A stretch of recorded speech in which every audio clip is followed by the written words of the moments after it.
মৰমৰ ছাত্ৰ-ছাত্ৰীসকল তোমালোক সকলোকে আমাৰ এই চেনেলটোলৈ পুনৰবাৰ স্বাগতম জনাইছোঁ। বহুতো ছাত্ৰ-ছাত্ৰীয়ে প্ৰায়ে কমেণ্ট ছেকশ্যনত হওক অথবা হোৱাটছআপত মেছেজ কৰি প্ৰায়ে সুধি থাকে যে ছাৰ আমাক জেনেৰেল ছায়েন্সৰ চিলেবাছখন লাগে ক্লাছ 10ৰ হাফ ইয়াৰলি এক্সামৰ বাবে। কোনকেইটা চেপ্টাৰ চাব লাগিব, কিমান নম্বৰ আহিব, পাছ কৰিবলৈ কিমান নম্বৰ লাগিব, গোটেইখিনি তোমালোকে আজিৰ এই ভিডিঅ'ত গম পাই যাবা। ভিডিঅ'টো শেষলৈকে চাই থাকা। টোটেল মাৰ্ক থাকিব 100 আৰু সময় থাকিব 3 ঘণ্টা আৰু পাছ মাৰ্ক হৈছে তোমালোকৰ 30।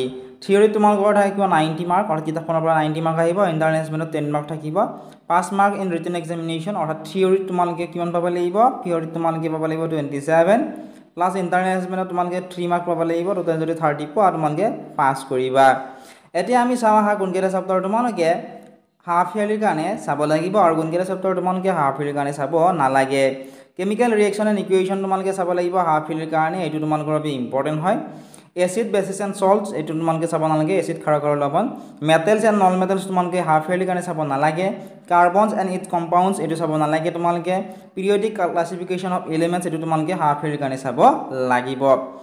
নেক্সট যদি আমি চাওঁ চেপ্টাৰ নম্বৰ 6 লাইফ প্ৰচেছেছ এইটো চাব লাগিব হাফ ইয়াৰলিৰ কাৰণে।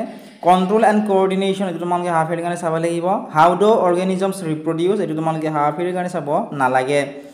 হেৰিডিটি এণ্ড ইভলিউশ্যন এইটো তোমালোকে চাব লাগিব হাফ ইয়াৰলিৰ কাৰণে। লাইট ৰিফ্লেকশ্যন এণ্ড ৰিফ্ৰেকশ্যন এইটো তোমালোকে হাফ ইয়াৰলিৰ কাৰণে চাব লাগিব। Next human I and colourful world এইটো চাব লাগিব। ইলেক্ট্ৰিচিটি তোমালোকে চাব নালাগে হাফ ইয়াৰলিৰ কাৰণে। Magnetic effects of electric current এইটো চাব নালাগে। চ'ৰ্চেছ অফ এনাৰ্জি এইটো চাব লাগিব চেপ্টাৰ 14। চেপ্টাৰ 15 আৱাৰ এনভাইৰনমেণ্ট চাব নালাগে। Chapter 16 the management of natural resources এইটো তোমালোকে হাফ ইয়াৰলিৰ কাৰণে চাব নালাগে।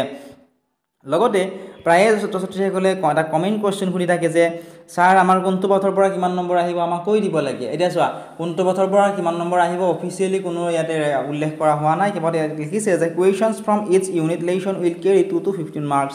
আৰু প্ৰত্যেকটো ইউনিট বা লেচনৰ পৰা তোমালোকৰ 2ৰ পৰা 15 নম্বৰলৈকে কুৱেশ্যন আহিব পাৰে।